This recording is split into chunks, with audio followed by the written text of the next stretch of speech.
about the topic for tonight, I realize I have an enormous number of guilty pleasures that have changed over the years. So just so we can get to know each other a little bit, and one of my guilty pleasures is talking to big groups of people, so you get to know all about me, but I don't have to listen to you.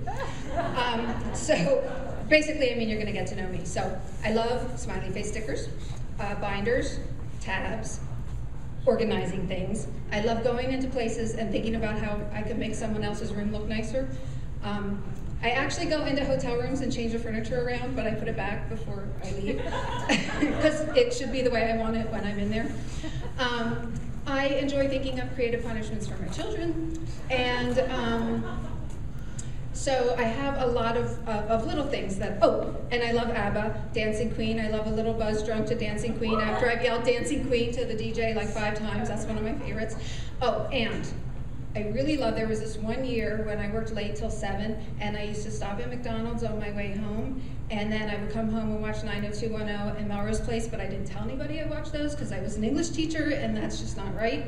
So, but when I stopped at McDonald's, I would be all excited because I had my McDonald's, you know, the value meal.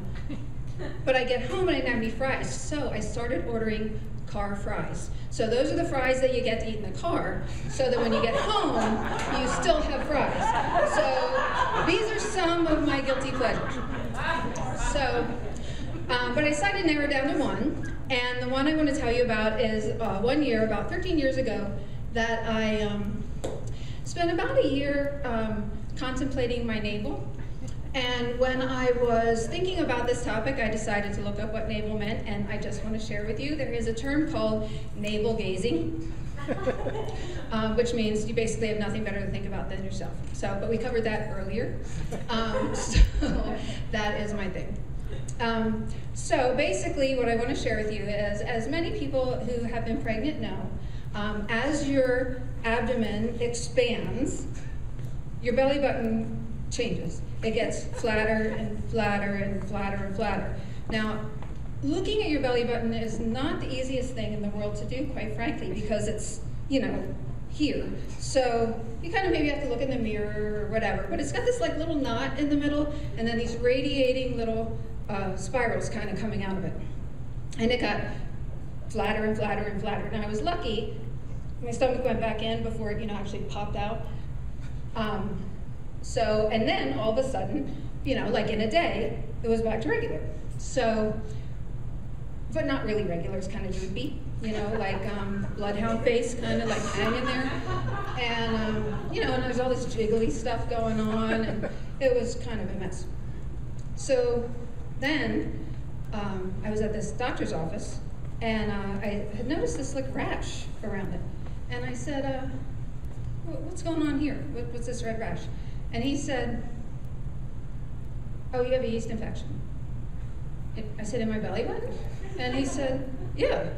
And I said, really? And he said, yeah. And I'm like, you have got to be kidding me. I mean, I've had fat feet. I've had, you know, this giant belly, which is a bonus because you can put a bowl of cereal on it and eat, you know, and balance it there. But, so I've had, this thing where you cough or you sneeze and you pee a little. If any of you have done this, you know this technique. It goes like this: squirt, blot, squirt, blot, squirt, blot, kind of like that.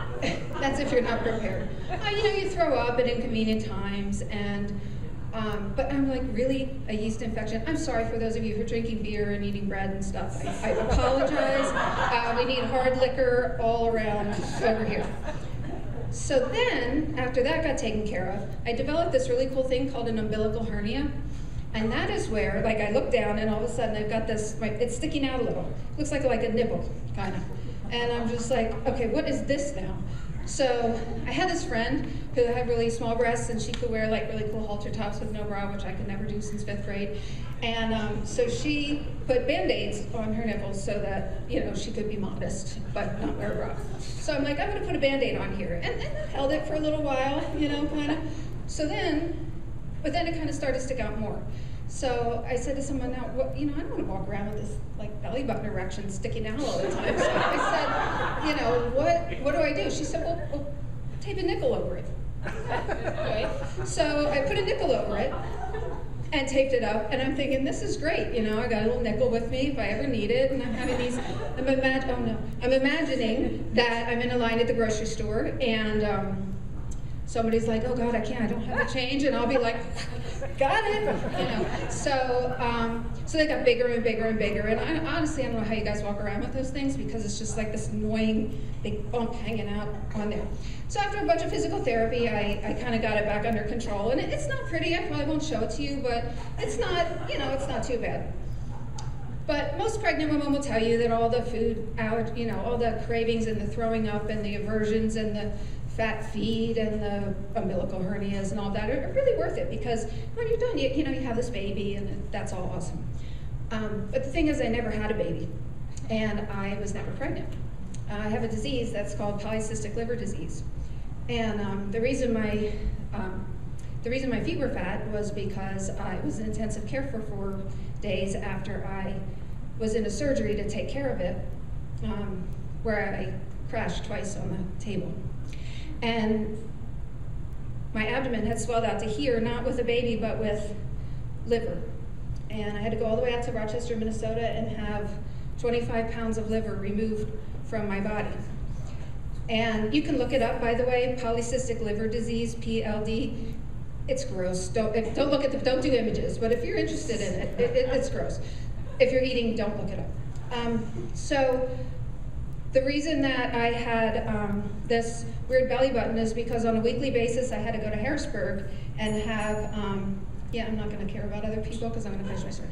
So back to my original guilty pleasure. So I had to have this big needle stuck in my side, and they sucked 8 liters of fluid out of my body every week because it would expand and contract, which is the umbilical hernia.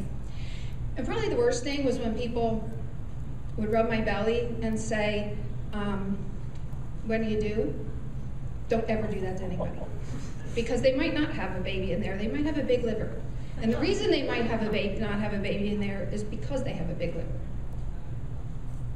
So all of these things happened to me, and so I had this guilty pleasure where, you know, there wasn't a lot to enjoy that year. It took me a year to recover.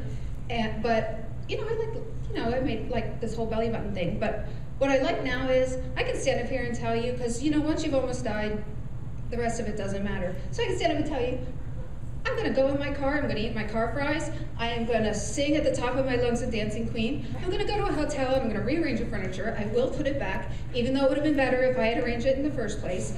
And I am here to tell you that I am very pleased that I have been here this long, and it is my great pleasure to have survived long enough to tell you this story. Thank you.